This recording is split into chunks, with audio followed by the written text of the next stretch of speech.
Alright everybody, week 8 in the NFL is upon us, so you know what time it is. It's time to give my game-by-game predictions for the Sunday games and then the Monday night Halloween game between the Bengals and the Browns. Let's hop into it all right now. Alright, starting off, I got the Jaguars losing to the Broncos in London in that 9:30 early game, everybody. Now, I got the Jets over the Patriots. That's a big matchup there because we know that the Patriots absolutely have the Jets number. I think a streak gets broken here on Sunday in week 8. I'll take the Titans over the Texans.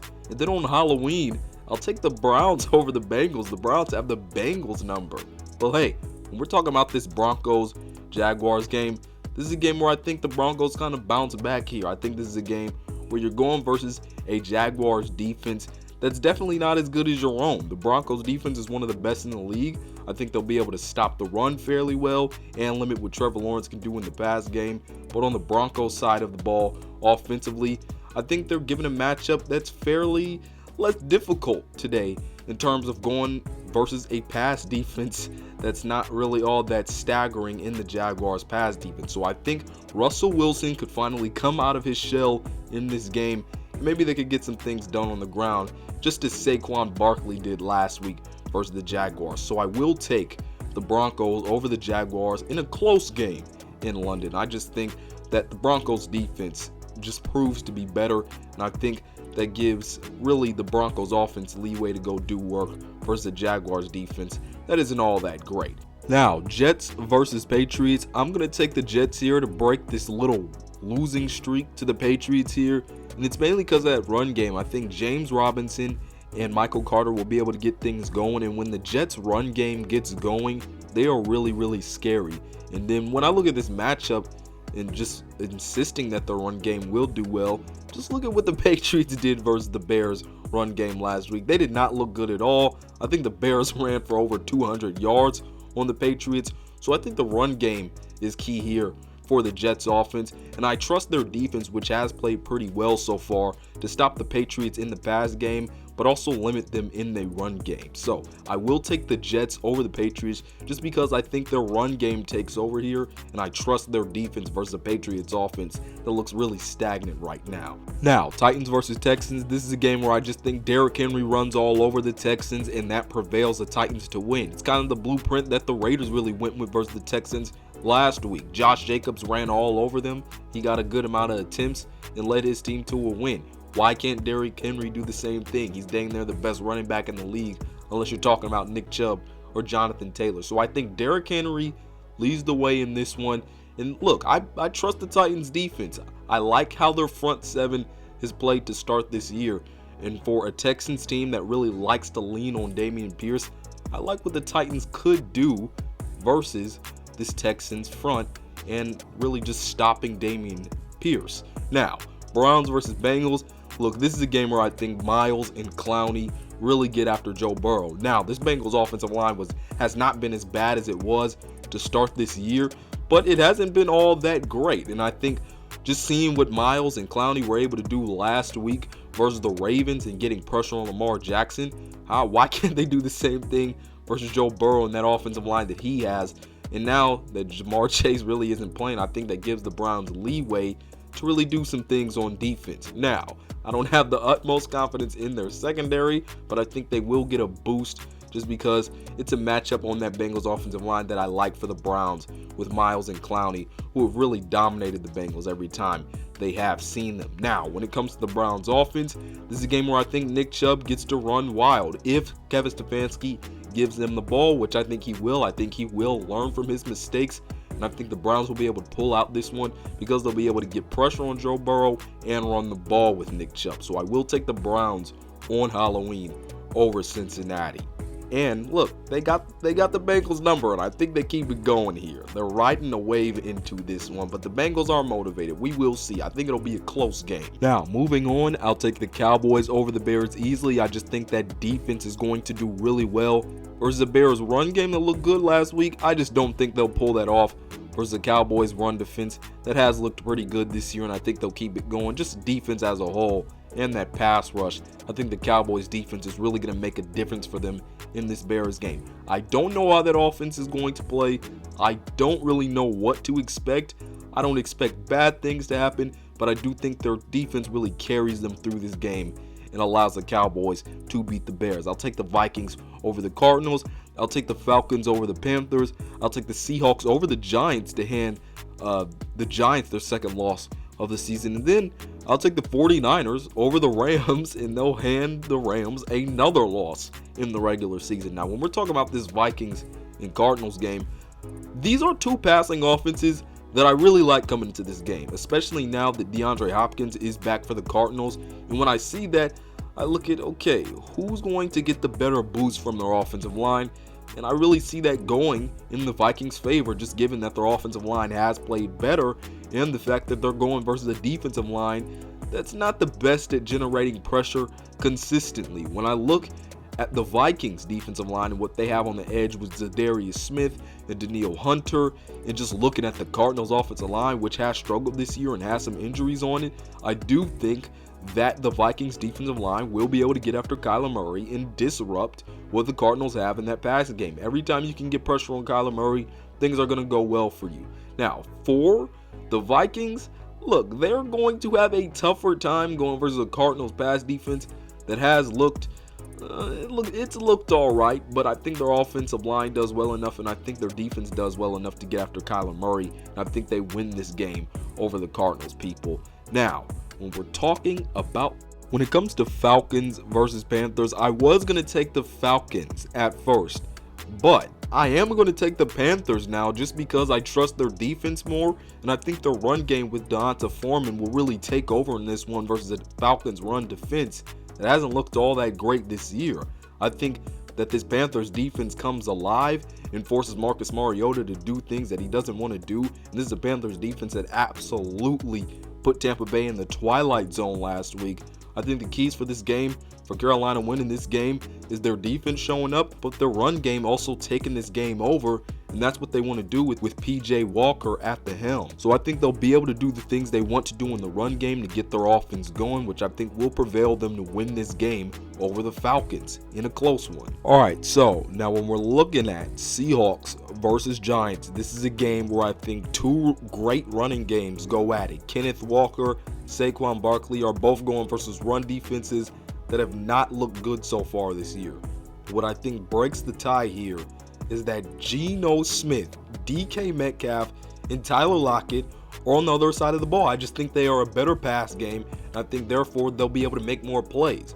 When I look at the Giants, they're going versus a pass defense that isn't really all that superior, but I like the Seahawks corners, and I think they'll be able to do some things, and I think they'll be able to limit a Giants receiving core that hasn't necessarily done a ton this year. So I think the Giants will be forced to really go more to the pass game in this one because Geno and company will really be firing off on all cylinders in this game. I just don't think they'll be able to do it. I just don't think they'll be able to keep up with Geno in this pass game just because I think they've been so good this year. So while both run games may do well in this one, I think what breaks that tie is that I just believe in Geno's passing game more. And that sounds crazy to say right now, but he's playing like a top 10 quarterback. And I believe in him right now. And just based on what they have in that receiving core, based on them being more consistent in the pass game this year than Daniel Jones and the Giants have been, I will take the Seahawks over the Giants. Now, when it comes to the 49ers versus the Rams, here's the thing. What has changed about the Rams since they took that beating to the 49ers? Has their offensive line changed? No. Have they really spread it out the ball more?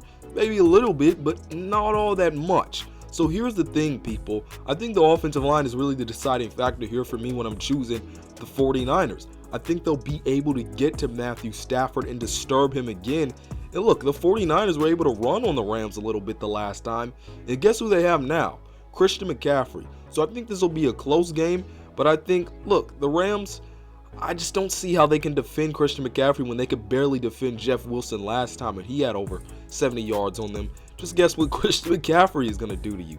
So I think the 49ers pass rush will still be able to get to the Rams, and I think they keep the regular season winning streak going versus this Los Angeles Rams team, and I think they win versus the Rams here on Week 8. Now, moving on, I'll have the Raiders taking the W over the Saints. I'll have the Eagles staying undefeated and win over the Pittsburgh Steelers. I have the Dolphins win over the Lions. I'm rooting for the Lions to win that game. I want to see the Lions we saw before come back, but I just got to be realistic. I do see the Dolphins winning this game. I'll take the Commanders over the Colts. Then I will take the Bills over the Packers. When I'm starting with the Bills over the Packers, though, I think that's going to be one that it wasn't really hard to pick for me. When I look at the Packers, their pass game is just simply not going to be able to keep up with the Bills' pass game.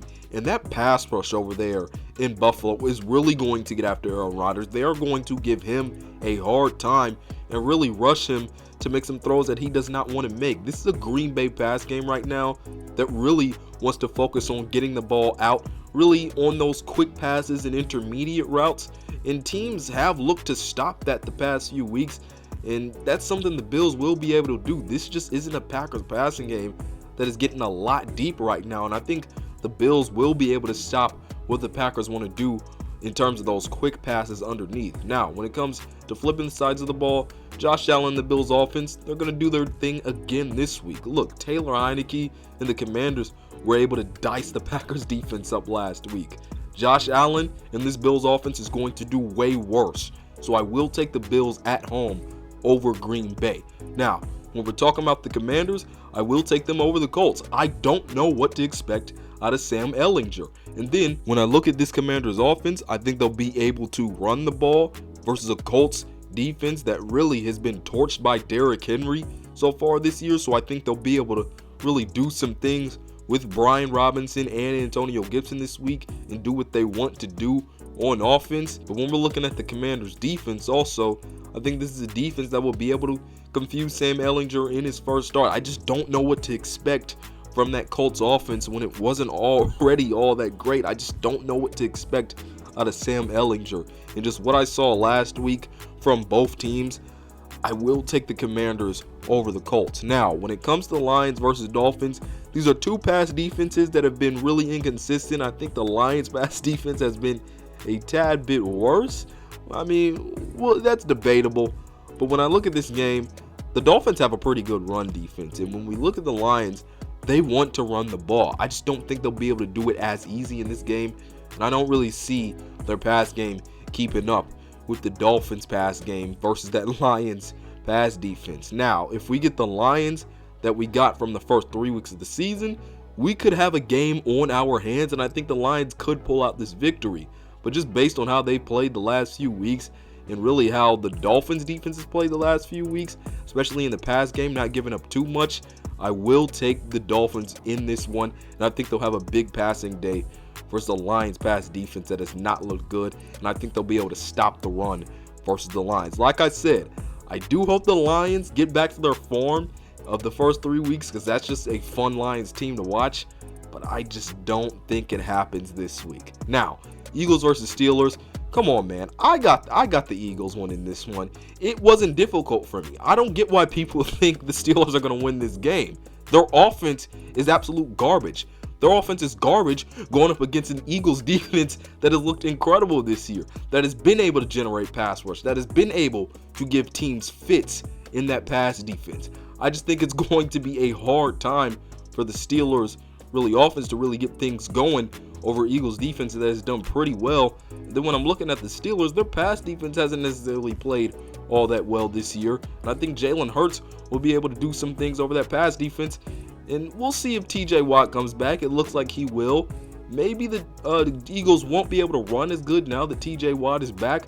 But the run defense for the Steelers hasn't looked all that great this year. So maybe they will be able to run the ball. But for me, the difference is the Eagles defense versus the Pittsburgh offense. I don't think the Pittsburgh offense, especially what we saw last week versus the Dolphins, has a chance to do well versus this Eagles defense. That's just my thoughts on it. I think the Eagles are going to stay undefeated. Now, Raiders versus Saints. This might be my lock of the week, people. The Raiders are going to be able to get really anything they want on offense. There's no Marshawn Lattimore, so Devontae Adams is going to go nuts.